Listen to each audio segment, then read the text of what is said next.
Hello and welcome to September's book review. I have 4 books to share with you. I guess my reading... I don't feel like my reading was bad, I just didn't do it very quickly. And you know what? I've come to terms with that. That's what it's going to be. 4 books in a month, 1 a week. That's fine. I can cope with that. It still means I'm going to be above my goal of 52 for the year. I just might be a little bit short on my sort of secondary goal of 60, so it's all okay. In September I inadvertently read quite a few romances of different sort of types and stuff. I guess after all of the dystopian fantasy kind of stuff, what with the sci-fi series, the Cursebreaker series and the various other bits and bobs that I've read, I gravitated towards romance, although largely one of the books is to complete the gifts that I got for my birthday and Christmas, or Christmas and my birthday if we're doing it in order of events. So chuffed that I've managed that. That was one of the goals for this year, and now I'm working on trying to get through as many of the books that are like over a year old on my TBR, and because they're over a year old they're the ones I'm probably less interested in, although not necessarily, and it turned out they were all romances. So let's get started and let you know what I thought of the first book I read in September, which was actually on my Kindle, and that was Stalked by the Kraken by Lillian Lark. So this is a monster romance. Clues in the title. There is a kraken. Tentacles. I have this on my Kindle because it was either free or very, very cheap, and it just amused me, the idea of a love story with a kraken, and it was rather graphic in how things worked, shall we say. So I went into it with very low expectations, but it was short. I wanted something on my Kindle just to cover a period where I was going down to London for work for a day. So I didn't want to carry a whole book and things, so I was like, right, I'll just take my Kindle. But I didn't want to read something like massive on my Kindle because obviously I wanted to continue with the physical books. So that's why we ended up with this one. And I was actually quite surprised at the fact that A, there was a story, and B, of the story that was around the smut, if we can call it that, because it was actually quite good and quite gripping. I actually enjoyed that bit. It's based around, I can't remember any character names. I don't know whether that's just me or pregnancy brain at the moment, but things like that are not staying in very well. But we are following our like female protagonist. She is a witch, but they're in a society of normal people where some people have like magical powers. She is a witch. They run essentially like a bathhouse or a sex club, and one of the people coming in is a man who is actually a kraken, but he like can shapeshift into like human form, and they have like a romance, obviously. There's whole things about breaks in the magic because it's taking away the energy, and it's the energy that there was a whole thing. But the story was actually quite interesting. I have to say though that as soon as they got into the sort of spicy bit, the smut, that's when I lost interest. I could have done without it, to be honest. And it's very descriptive about where those tentacles are going, and it didn't do anything for me. And maybe I'm a prude, but I could have done without it. We could have just stuck with a nice fluffy romance with a kraken and a witch, and we don't need to know what's happening with those tentacles. Saying that though, the story was incredibly obvious. We knew exactly where it was going to go. I guess if you are writing a story like that, it's kind of obvious, but it's very sex positive. We've got a vast array of sort of kinks and stuff like that in the book. And as I said, it's a very quick read. So all in all, I didn't mind it. It was more of like a 3-star, 3.5 star. More for the story, dropped it for the smut. What does that say about me? I don't know. But yeah, if you're into tentacles, give Stalked by the Kraken a go. And that is by Lillian Lark. So the next book I read was Fangirl by Rowell. Entirely different. Like, we've done a whole like 180 from Stalked by the Kraken for this one. This is a YA about predominantly. She's got a twin sister called Ren, Katha Ren, and they head off to college. Kath is more introvert. She writes a lot of fan fiction for a book that's essentially Harry Potter, let's put it that way. And she was convinced that she was going to be sharing with her sister, but her sister wants to go and be an individual and that kind of stuff. With this being called Fangirl, I thought the fan fiction would actually play a bigger part.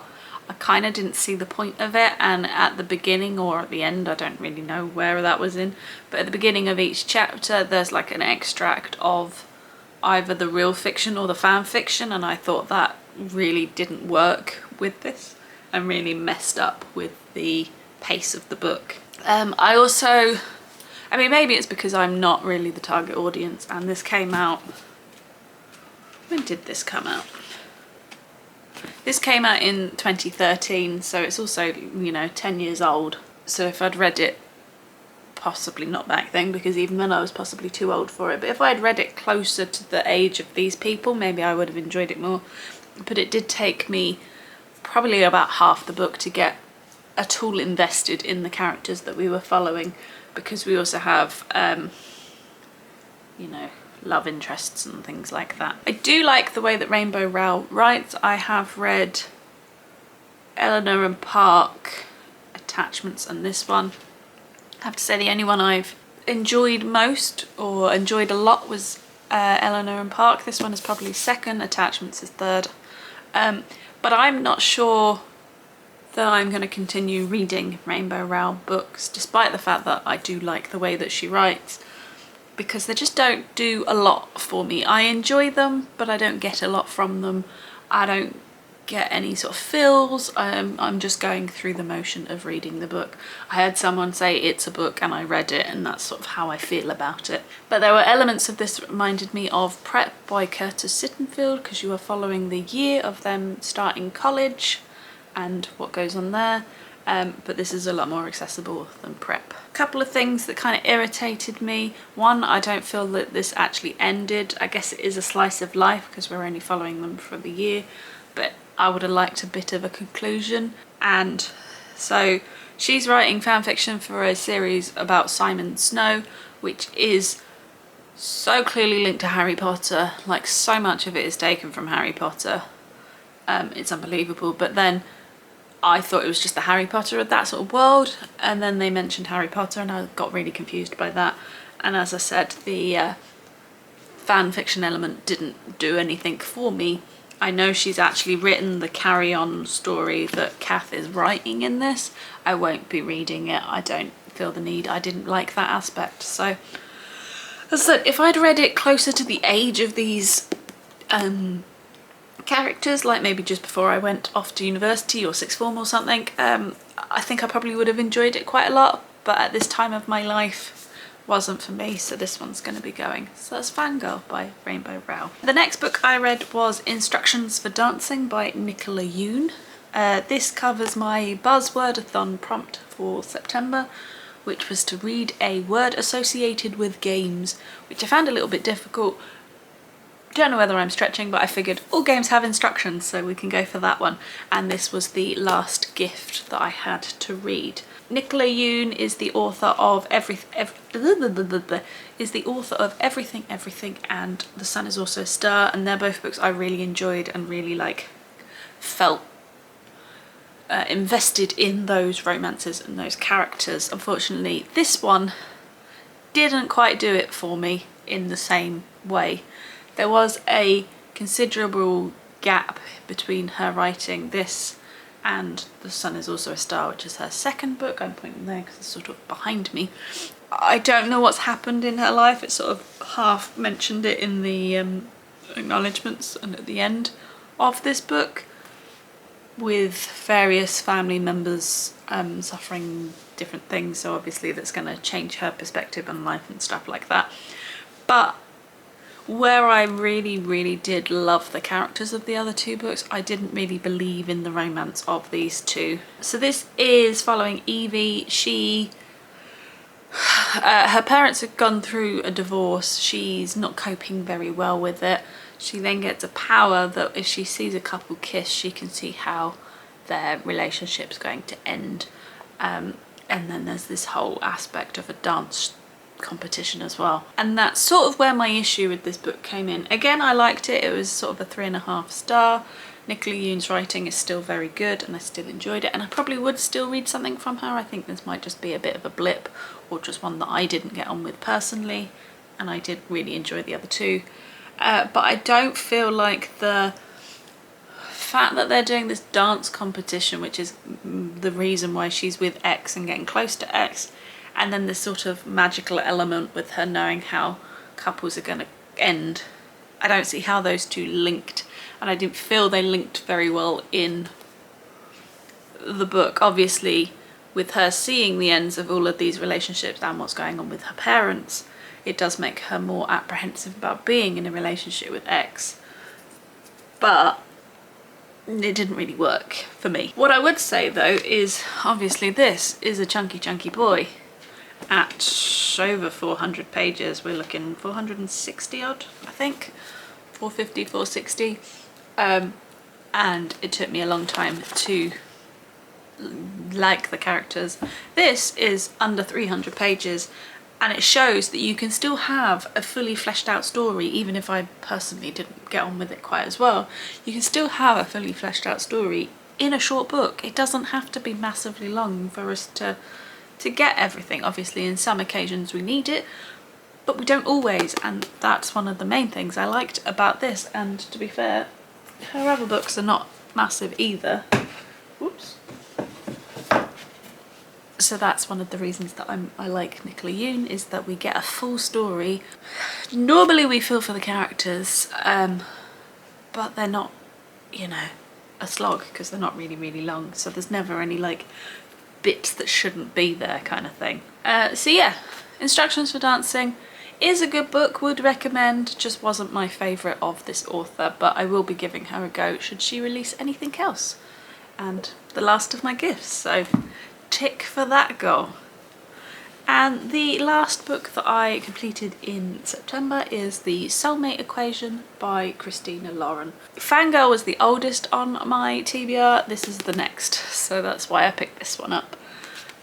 In this one we're following Jess, who is a single mother, and she's sort of fallen out with the idea of finding love and her soulmate, until on a whim she does like this DNA test which gives you a score at how you rate with other people that have done this test, and you can get a high score that means you're like soulmates and like a diamond match, which happens with the co-founder of the company that does this test, River, who she vaguely knows and doesn't particularly like. So Christina Lauren are a writing duo, Christina somebody and Lauren somebody.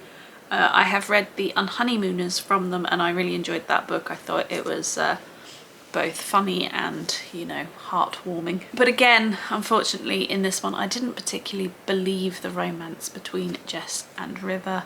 There is a third act breakup as well that I wasn't too keen on, but again it was an enjoyable enough read and one that's relatively easy to get through. One of my favourite books is The One by John Mars, which is an entirely different genre but a similar kind of concept in that you do a DNA test and it can tell you who your soulmate is. So that was one of the reasons I wanted to read this book, to see how a romance, contemporary romance, would tackle that concept.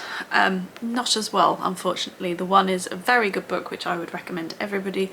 This one, take it or leave it. I think there are better. Unhoneymooners is definitely a better Christina Lauren book if you're going to only read one. And the reason I say that is this sort of lacked some of the oomph. Although like we went through the motion with this couple and there were parts where it was quite nice, it was all a bit meh, a bit flat. It's been a little while since I read Unhoneymooners, but I remember there being some sort of slightly spicier scenes. Although we sort of got them in this, they were a bit nothingy. They sort of didn't add anything. There wasn't any like tension built up by it or anything like that. It was just sort of there. But it did have some very good side characters. I very much liked the daughter Juno and Jess's best friend Fizzy. I liked how they added the sort of different dynamic to this, because I think on their own Jess and River could potentially be a bit bland.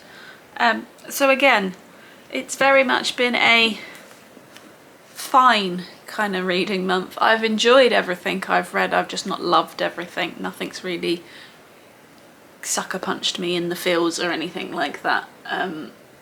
So it's sort of how my reading year's been as well. I've enjoyed most of the stuff, but nothing's really had much of a lasting impression on me, which is a shame. But we move on to October. Maybe that'll bring something exciting. I've got a few things on here that are Halloween adjacent, shall we say. So for example, I'm planning on reading The Dead Romantics, which is a love story with a ghost. So that kind of thing is what I'm planning to read in October, although whether that is the case we'll find out. And that's all I've got for you today. So if you've got any comments on the books that I have read this month, please put them in the box below. I'll get back to you as and when I can. If you've enjoyed the video, please give it a thumbs up. If you haven't already, please go ahead and subscribe, and I will see you in the next one. Bye.